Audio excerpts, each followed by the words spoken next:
Saya itu didatangi makhluk hitam tuh lebih dari 100.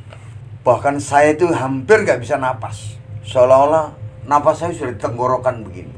Ternyata itu arwah. Banyak arwah sekali. Tak ceritain, kamu jangan takut ya. Ini dulu tanah kuburan. Perusahaan ini tuh perusahaan yang penuh dengan mistis. Kenapa? Saya ini bekerja baik tapi di sini suasananya seperti ini. Assalamualaikum warahmatullahi wabarakatuh. Waalaikumsalam warahmatullahi wabarakatuh. Selamat berjumpa kembali. Di samping saya ada Kang Muslih.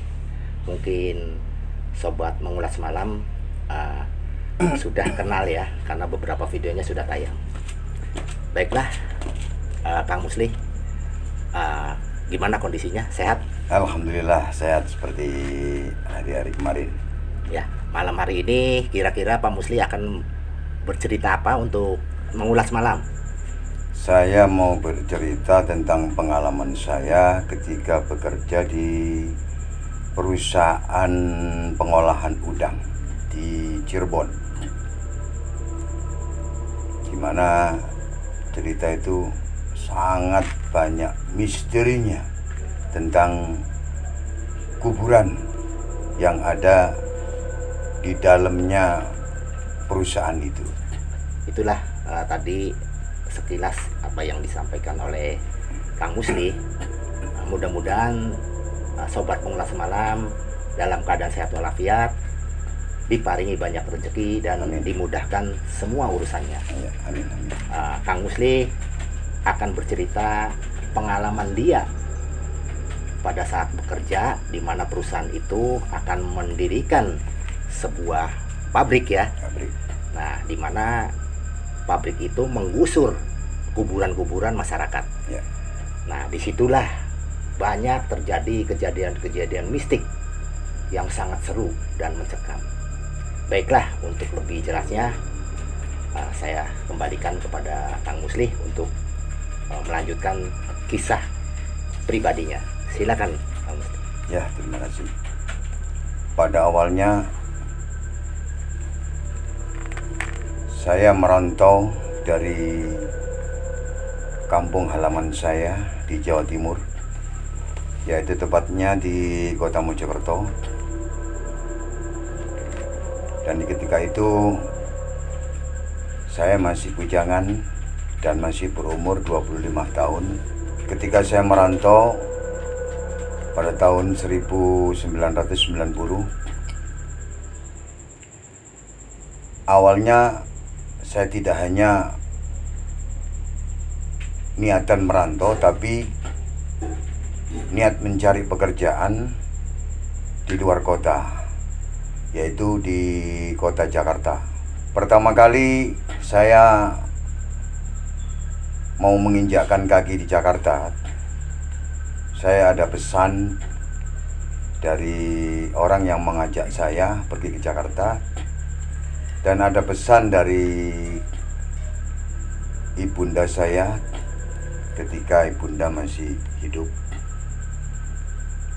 bahwa apa yang kau bawa dalam perjalanan bukan hanya bekal keuangan atau bekal senang-senang, tapi bekal ilmu yang kau dapat. Biarpun ilmu agama atau ilmu pengetahuan, itu yang penting. Dan bisa menjaga kondisi di tempat perantauan nanti.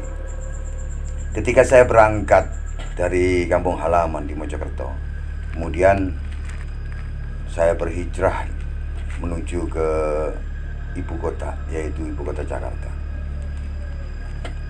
Pertama kali yang saya tuju adalah orang yang memberikan alamat, yaitu tetangga saya yang ada di kampung halaman, bahwa ada perusahaan BUMN yang membutuhkan seorang ahli dalam bidang kelistrikan. Dan kebetulan saya juga seorang tukang listrik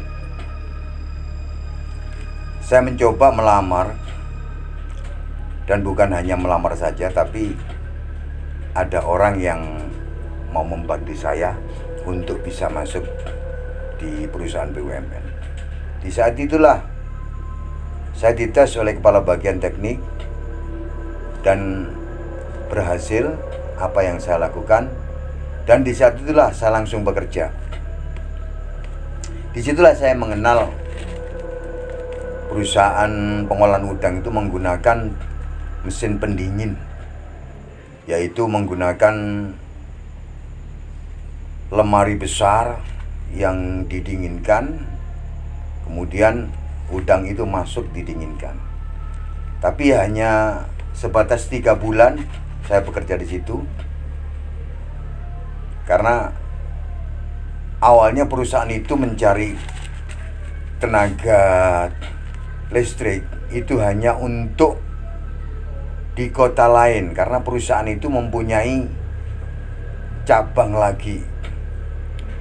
Disitulah awalnya saya dimutasikan dari kota Jakarta menuju ke kota Cirebon. Sore hari saya berangkat dengan diantar oleh supir dari perusahaan menuju ke kota Cirebon. Jam 8 malam saya nyampe di kota Cirebon dalam keadaan sakit.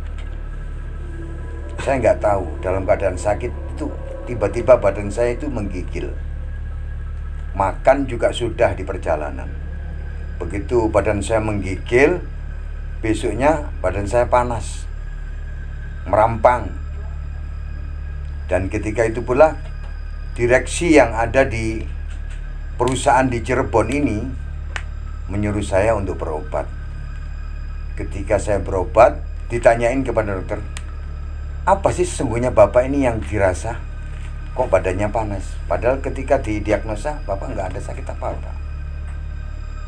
Begitu saya bilang, lambung saya sakit. Begitu dia mencoba mendiagnosa, Bapak ini kecapean. Ya sudah, akhirnya aku dikasih obat. 3 hari kemudian saya sembuh. Saya melaksanakan aktivitas. Disinilah perusahaan pengolahan udang yang baru, yang dulu dikenal, perusahaan yang lama yang dulu dikenal dengan nama PT Indra Deli. PT Indra Deli inilah perusahaan yang termasyhur, yang dikuasai oleh seorang Chinese. Bahkan dikatakan termasyhur ini, sikringnya aja terbuat dari perak. Terus ada suatu kejadian di malam hari, ketika saya tidak bisa tidur, ada laporan dari keamanan bahwa ada lampu itu suatu ketika nyala hidup.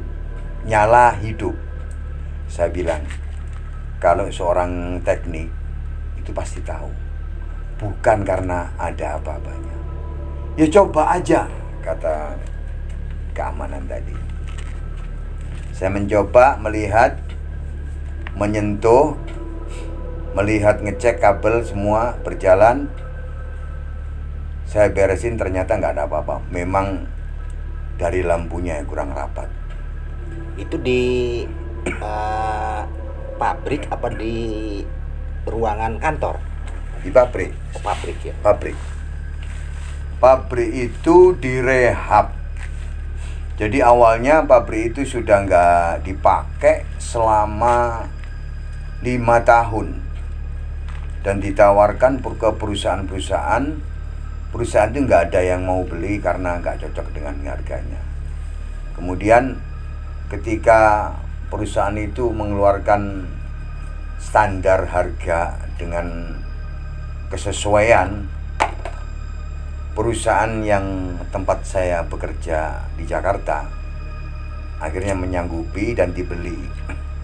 Kemudian perusahaan itu dibongkar, direhab. Disinilah nampak aura-aura mistis yang sering saya temui. Bukan berarti saya punya kelebihan. Ada cerita, tiap malam pos keamanan itu dijaga oleh 2 orang. Satu kontrol, satu standby di depan. Ketika ada yang mengontrol ke belakang, satpam yang di depan berjaga, ngecek ke belakang. Kok lama teman saya? Ketika berpapasan, dia diem disapa. Ketika itu, keamanan itu bernama Pak Raswin dan Pak Andri. Pak Raswin kontrol ke belakang, Pak Andri di depan. Pak Andri sempat nyewot, kontrol aja lama sekali, hampir setengah jam. Memang pabriknya luas. Pabriknya itu sekitar 300 meter dari depan ke belakang. Luas sekali. Kontrolnya ada yang kadang pakai sepeda, kadang ada yang berjalan kaki. Disitulah ketika berpapasan, dipanggillah Pak Raswin. Pak Raswin, ngontrol aja lama sekali. Pak Raswin gak bergeming dengan ucapan itu. Dia terus baik ngontrol. Hampir marah Pak Andri tadi. Ketika Pak Andri kembali ke posnya, Pak Raswin sudah ada di pos. Duh, Pak Raswin, tadi kan Pak Raswin kan ketemu saya. Duh, Bapak gimana sih? Bapak jalan ke sana, saya jalan ke sini ke pos. Duh, nah tadi yang saya sapa. Akhirnya keduanya saling kontok-kontokan. Ya, ketika itu saya lagi istirahat di atas, di mes. Memang perusahaan itu bikin mes dulu di atas, di lantai atas. Nah, Pak Raswin bercerita, gini loh Pak, tadi itu di belakang ada seng yang jatuh. Padahal seng itu sudah rapet, nggak ada angin gede tapi jatuh, glondak. Nah, dia ketakutan. Diambillah seng itu, ditaruh di pinggir. Kemudian dia berjalan lagi ke depan. Ketika Pak Andri itu datang, Pak Andri itu lewat, Pak Andri diem aja nggak nyapa saya. Kalau Pak Andri nyapa saya berarti kan saya jawab. Pak Andri diem, saya juga diem, saya ke depan. Nah kalau Pak Andri bilang manggil saya, ya nggak tahu siapa itu.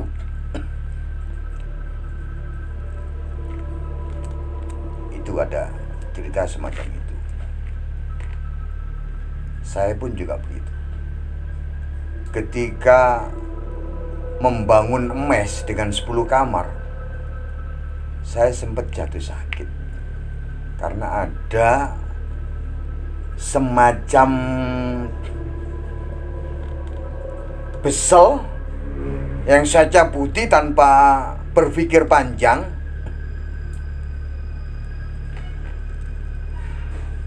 Saya kesakitan malam. Di saat malam itu saya nggak bisa tidur, tapi saya usahakan bagaimana caranya tidur. Saya turun dari lantai atas itu ke bawah, ngobrol sama keamanan. Dan keamanan itu sudah siap-siap, sebagian jaga melek, sebagian tidur. Disitulah saya sempat tiduran di kayak kayu, dibikinkan kayu, tempat duduk-duduk itu saya bikin tiduran. Disitulah saya itu menjerit sekeras-kerasnya. Saya itu didatangi makhluk hitam tuh lebih dari 100. Bahkan saya itu hampir gak bisa napas. Seolah-olah napas saya sudah di tenggorokan begini. Itu dalam keadaan tidur saya. Ketika saya menjerit sekuat tenaga, disitulah ada senjata pamungkas saya, yaitu kalimat tauhid, la ilaha illallah. Langsung lepas semua mental itu. Nah, disitulah bangun.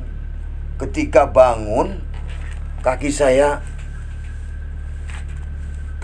sama ini lutut ini berdarah. Karena ada tembok yang saya tendang, saya sempat melawan yang nggak kelihatan musuhnya. Kedua satpam tadi itu bangun sampai cekekak, dikira saya itu ngigo. Padahal saya itu didatangi. Sehari kemudian pos keamanan berganti shift, bertemulah dengan keamanan yang lain. Ya, di situ ada seorang anggota keamanan yang umurnya sudah tua, namanya Pak Hamid. Dia sudah meninggal. Saya ceritakan kepada Pak Hamid, Pak, semalam saya itu didatengin makhluk jelek-jelek. Itu semua pada nyengkeram saya. Itu gimana dengan hal seperti itu? Apakah ada cerita-cerita yang nggak mengenakan di daerah sini? Pak Hamid tadi sempat bercerita begini. Mus, tak ceritain, kamu jangan takut ya. Ini dulu tanah kuburan. Ketika Indra Deli membangun tanah ini, luar biasa. Berapa makam, ratus makam yang di bulldozer itu. Sehingga sampai mencapai zaman kemasan. Sudah kaya lah Indra Deli itu. Sampai dengan perubahan zaman dari orde baru ke pelimpahan reformasi itu, pada akhirnya cerita tadi itu saya tanggapi. Kemudian saya sering bersedih. Bersedihnya begini, kalau saya bekerja seperti ini, lama-lama saya nggak akan betah. Karena banyak sekali mistis. Sampai-sampai ketika saya ngontrol mesin jam 1 malam, udang ini udah matang belum? Udang ini kan diproses 4 jam. Diproses 4 jam dari air, masih air, ditaruh di longpan sehingga dimasukkan dalam lemari pendingin, diproses 1 jam sekali. Teknisi itu harus ngontrol. Ketika saya ngontrol, saya lewat pintu belakang. Di situ ada makhluk yang menyeramkan. Itu ketika saya ketakutan tuh, nonong saya ketabrak pintu sampai benjut kayak dipukul orang pagi. Ketika saya minta bantuan keamanan di depan, tolonglah Pak, saya dibantu. Kenapa? Saya ini bekerja baik, tapi di sini suasananya seperti ini. Bahkan dibilang menyeramkan tuh dia telanjang gitu. Tanpa kelihatan ini barangnya. Berwujud yang menyeramkan. Begitu saya mencoba merenungkan diri, dibantu dengan keamanan. Disitulah saya membuka lemari pendingin. Saya cek, ternyata 4 jam sudah matang. Kemudian mesin saya alihkan kepada penarikan freon yang ada. Ketika itu saya sempat mencari air untuk mengusap muka saya yang bengep tadi itu, yang saking kencengnya lari nabrak pintu juga. Besok paginya heboh cerita kawan-kawan, semua pada ngekek semua. Ente duwe ilmu apa sih sampai dikatoni mengkonon? Ya ampulah, semua orang tuh ada ceritanya sendiri. Terjadi lagi ketika saya shift malam di tempat pembuatan es. Es itu 20 menit itu menghasilkan 1 ton. Namanya es curah. Es curah itu bisa diketahui prosesnya itu, kita kalau mau naik ada tangga, ada cerobong, begitu kita ngelongok ke atas kelihatan itu es itu jatuh. Begitu saya melihat, Allahu Akbar, ada lagi, dedemit lagi. Saya hampir jatuh pegangan tangga itu. Kepingin lari, sempet menjerit. Teman saya itu lagi tidur. Berdua sih, piketnya berdua. Jadi bisa dibilang dalam shift saya yang malam, sering saya bertemu secara langsung maupun digoda dengan benda-benda yang ada di sekitar. Kalau benda-benda yang ada di sekitar, itu saya hanya berpikir, alah teman saya menggoda. Ternyata bukan. Ternyata itu arwah. Banyak arwah sekali. Pada akhirnya saya beranikan diri. Ketika saya kena shift malam, saya tidak ikutan ngontrol. Teman saya yang ngontrol. Saya mencoba membuka kitab. Ya karena kitab udah lama nggak dibuka-buka, saya buka kitab. Kemudian saya tertidur di situ, di ruangan kantor kecil yang untuk jaganya teman-teman, untuk administrasi, nulis temperatur berapa, pengecekan 1 jam. Di situ saya ketidur. Begitu bangun, saya ada di tower tempat air, sirkulasi air itu. Tower sirkulasi air untuk mendinginkan amoniak. Saya ada di bawah di situ. Seketika itulah saya menangis. Ada makhluk kok jahat-jahat begini. Oh, jadi pada saat tidur itu Iya. fisiknya berpindah ya? Berpindah. Tanpa sadar ya? Tanpa sadar. Saya berpikir, apakah saya nggak boleh lah melakukan hal-hal yang menurut saya itu baik di tempat seperti ini. Barangkali mereka itu kepanasan atau kesakitan, dia mungkin lari. Ternyata tidak. Ketika saya mencoba, di saat saya off, saya mencoba jalan-jalan di luaran. Ya, waktu itu saya suka main di terminal yang ada di depan BAT di situ. Saya bertemu dengan teman yang namanya Pak Rusdi. Ketika waktu proyek saya datang, dia ikut proyek, tapi dia nggak dipanggil untuk sebagai karyawan.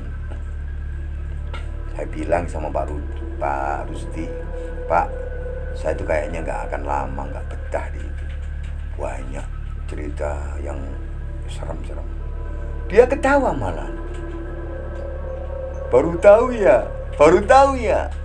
Loh, kenapa Bapak nggak pernah cerita sama saya? Di situ tuh banyak hal-hal seperti itu. Bahkan ada anak bagian processing, pernah ada yang meninggal dunia. Terjatuh, kepalanya kebentur di lantai. Saya nggak mau diem, artinya saya penasaran. Bagaimana sih supaya saya betah di sini? Apakah saya itu mengabaikan hal-hal seperti itu, terus beribadah sesuai dengan apa yang saya lakukan dengan keimanan saya? Ketika itu saya mencoba bertanya kepada penduduk setempat, kalau di sini tempat-tempat pesantren yang ada kiainya itu di mana? Saya ditunjukkan di sana tuh ada. Mengatakan di sana itu ada, saya ditunjukkan di Zaga 1 pesantren nih Kang Haji. Disitulah saya bercerita mengenai pengalaman saya bekerja di pabrik pengolahan udang, yang mana pabrik itu tadinya dibeli punya Nindra Deli, dibeli oleh perusahaan saya yang sempat saya bekerja. Ternyata Pak Kiai itu juga ahli dalam hal kegaiban. Diri saya itu diperiksa, ya seperti meriksa ya orang yang katakanlah itu energi ya. Pak Kiai bilang, Bapak ini nyimpen apa? Saya nggak nyimpen apa-apa. Enggak, di dalam diri Bapak itu ada yang mengikuti. Makanya orang makhluk yang datang tuh sering ngikutin. Oh gitu. Coba diingat Bapak pernah melakukan amalan apa? Saya ingat-ingat, saya dulu pernah mengamalkan kutipan dari satu ayat surat At-Taubah yang katanya itu bisa untuk menetralisir fisik saya kalau misalnya sakit tinggal dilap gini aja. Saya pernah melakukan itu. Ternyata amalan itu malah menjadikan ada hal gaib yang datang bersarang di dalam diri saya. Saya katakan sama Pak Kiai, bagaimana Pak Kiai kalau seandainya hal itu diambil? Ya bisa, tapi nggak sekarang. Saya masih banyak tamu. Suatu ketika dia berjanji mau mengambil. Yaitu saya disuruh 1 hari mondok lah istilahnya di situ, ngikutin acaranya Pak Kiai. Pada akhirnya di situ saya dirajam ya, kayak dicemplung nang banyu. Di situlah. Tapi memang saya meyakini benar memang sudah diambil. Disitulah awal dari pengaruh-pengaruh yang saya ceritakan tadi itu memang lahirnya dari diri saya. Lahir dari diri saya. Setelah hal itu kosong, kemudian saya bekerja dengan baik dan gak ada cerita-cerita. Ya ada 1-2, cuman bukan pada diri saya, pada diri yang lainnya. Nah, ketika proyek itu selesai, kemudian saya mau mengajukan pengunduran diri. direksi yang ada di Jakarta tidak mengizinkan karena kamu itu miliknya cabang di Cirebon. Jadi kamu itu skillnya itu listrik, kamu yang ngurusi listrik di Cirebon. Istilah saya jadi karyawan tetap dan sampai saya jadi kepala teknik di situ dan sampai saya menikah. Kemudian ada cerita ketika perusahaan yang baru berdiri 3 tahun diambil alih oleh perusahaan lain karena perusahaan yang saya tempati bekerja itu mengalami pilot. Ketika itu saya sudah nggak menjadi kepala teknik lagi, tapi menjadi karyawan biasa. Tapi tetap menangani dalam hal teknik, dijadikan wakil teknik. Disitulah ada orang baru. Sama, orang baru itu awalnya sombong, sempat kesurupan. Gara-garanya ada trouble malam, diundang. Ada trouble malam, dia saya undang. Karena soal mesin saya nggak begitu paham, hanya operator sih ya. Tenaga ahlinya itu ada di kepala mesin. Kepala mesin dari Jakarta diundang. Ketika dia diundang malam jam 11, dia kerjakan apa yang jadi kendala mesin macet. Ketika mesin itu mau berjalan, dia tuh matanya melirik-melirik gini tuh, sampai memerah. Nah, di situ ada operator aja 2, pada culun semua. Begitu dikira kesetrum, padahal nggak kesetrum, kena kesababan. Nah, disitulah satu dari operator tadi lari ke depan, laporan ke keamanan. Keamanan lapor keluar mencari orang yang bisa ngobati orang itu kesurupan. Dipanggillah imam masjid yang ada di depan jalan itu kan, daerah kemakmuran. Ada banyak orang santri. Dipanggillah siapa yang bisa. Akhirnya ada guru ngaji datang, cuman dioles sama air. Alhamdulillah dia sadar. Diceritakan oleh dia yang kesurupan tadi itu, kepala teknik tadi itu, bahwa ketika dia memegang mesin yang trouble itu, ternyata dia itu mengganggu.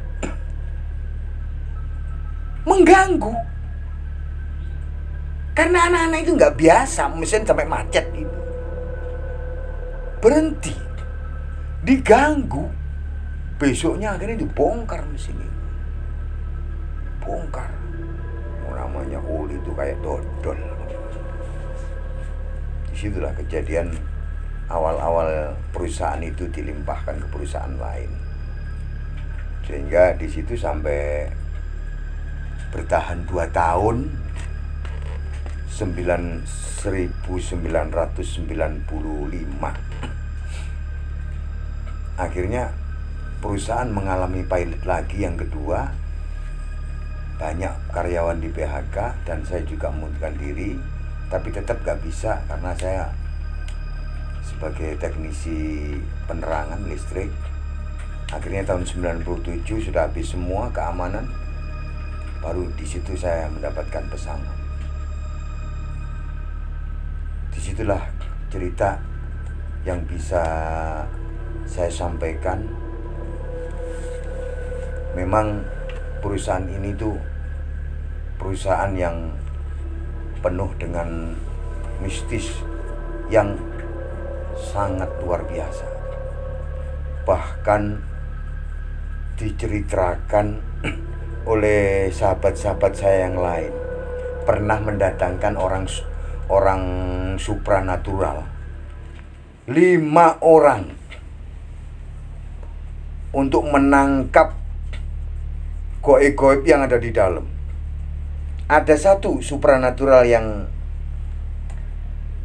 nggak sadarkan diri, mungkin saking banyaknya. Disitulah cerita-cerita yang menyeramkan sudah banyak yang saya sampaikan, dan pada akhirnya saya keluar dari perusahaan itu. Di situ saya menjadi pengangguran. Kemudian saya berubah profesi lagi dengan profesi yang lama.